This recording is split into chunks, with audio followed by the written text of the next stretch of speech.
Well, I bet you didn't realize you had these in your RV. These are called inline vents, and they're also commonly called cheater vents.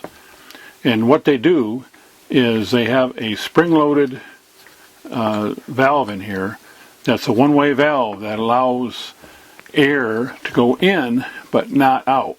And its purpose in RVs is to help to drain your sinks. Now, you're not going to find these in your houses very often, and in fact, in some locales, this is not up to code. But in RVs, since they don't always have a direct shot from the holding tank to the drain, these are often used. Even if you have a vent in your holding tank, that's still no guarantee that you're going to get good flow through your plumbing. So the way these work is they usually go under the sink, and in my coach I've got two of these, one for the lavatory sink and one for the kitchen sink.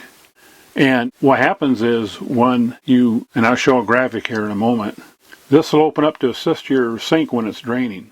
While your sink is draining, the cheater valve will open up to allow air pressure to be relieved. When the sink is not draining, the cheater valve will close so that smells will not enter the cabin.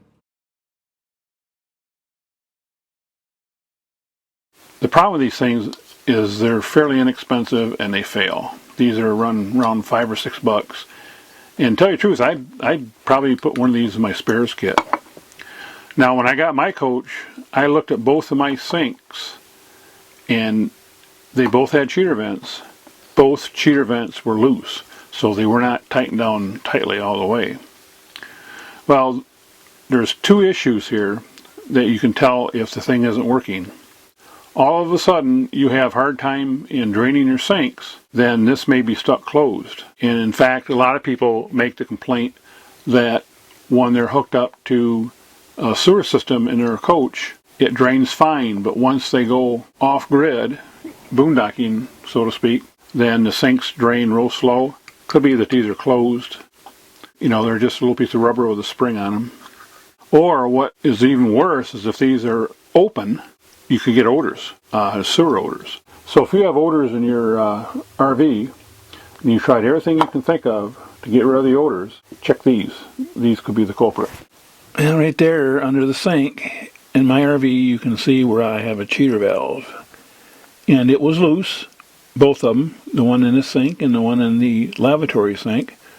So check your cheater valves to make sure they're tight. They don't work very well if they're not. And this particular one is made by Odie.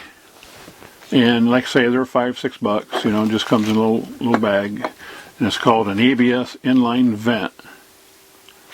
And there are a couple other brands. I've found them at some of the superstore hardware stores. You know, like Lowe's and Menards and that kind of thing. So something that you probably weren't aware of that you had in your RV, but it can make a big difference if it doesn't work.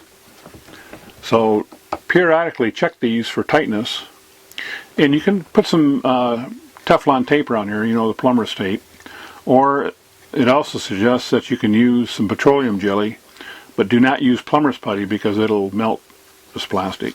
So that's one thing you don't want to use. And again, you may want to once a year go through here, reach up under the sink, tighten these to make sure that they're not leaking.